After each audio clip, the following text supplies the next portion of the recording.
wrong. I said, "You can see I've been beaten up." Instead of sending me to the gas chambers, I was sent back to the hospital. Presumably, he saw potential for labor in me. As I had trained as a tailor, he decided I had uses there.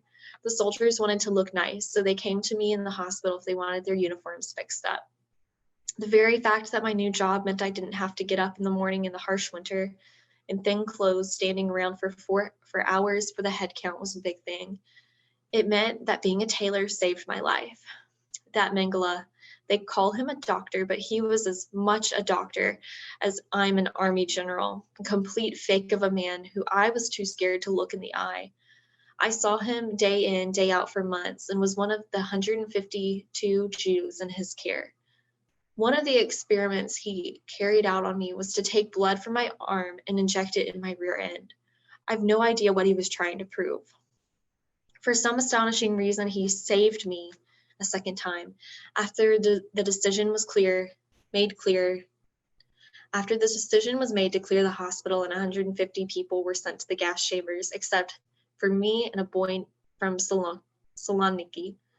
That's not to say I liked him at all. He was a hateful man who hated himself first and foremost, and then everyone else around him. In 1944, we were sent on a death march from Birkenau to Oranienburg, and from there to Buchenwald.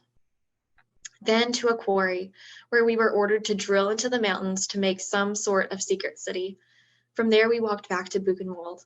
Whoever was incapable of walking was shot. From there, big trains took us to Theresienstadt, just as the Soviets were bombing the rails. We could sense that the Germans were almost destroyed. For 17 days, we had no water, no food, nothing. Despite the hardship, I was doing okay compared to the others. I still had the capability to clamber onto the cattle trains without help. We were liberated from the Russians at Theresienstadt on 9th of May. I developed typhus and spent several weeks in the hospital before I could go anywhere. I decided to go back to my village as I had nowhere else to go, but of the 1,000 or so of us who had been deported, only 8 to 10 had survived. Some people had warned me not to go back, saying there had been attacks on those who had returned, including the Jewish woman I had worked for when I'd done my tailor apprenticeship. She'd gone back to reclaim some possession she had left behind in somebody's house, and they killed her rather than return the items. She and her husband had been the only couple in Sterniki to survive, and then they went and murdered her when she came home. I had parents, 2 brothers, 3 sisters, 2 nephews, 2 nieces, an aunt, and uncle, and all of them died. I found out the rest of my family were taken to Treblinka in 1942. When I finally returned to Cherniki in 1993, despite the years in which Jews had lived there, I could not find a trace either of my family or Jewish life. Even the cemetery where my grandfather had been buried had been razed, the synagogue gone. I went to ask a local priest, who said they had been taken the tombstones and crushed them for building materials or something like that. I believe they deliberately destroyed any sign of Jewish life so as to be rid of us forever. The Jewish Federation brought me to America. I deliberately chose against going to Israel, as it would have meant that I would have had to fight and kill, and the US seemed the next best choice. They put me up in a hotel on 35th and 36th Street until I got myself sorted out. I was desperate to get to work and make up for all those wasted years.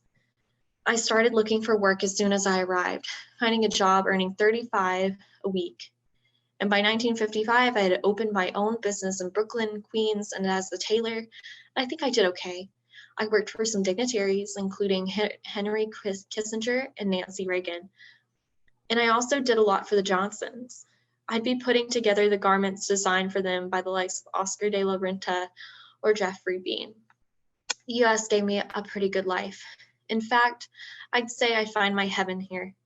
Of the 1,000 Jews taken from my village, only 3 of us are still alive, 1 living in Israel, 1 in Baltimore, and myself. We stay in touch. I still drive my car, though not at night anymore. I get jumpy when someone honks their horn, and occasionally I have bad dreams and wake up at night, my wife asking me, "What's up?" I tell her I'm being chased by Germans. But that's the story of my life. I still can't believe it happened.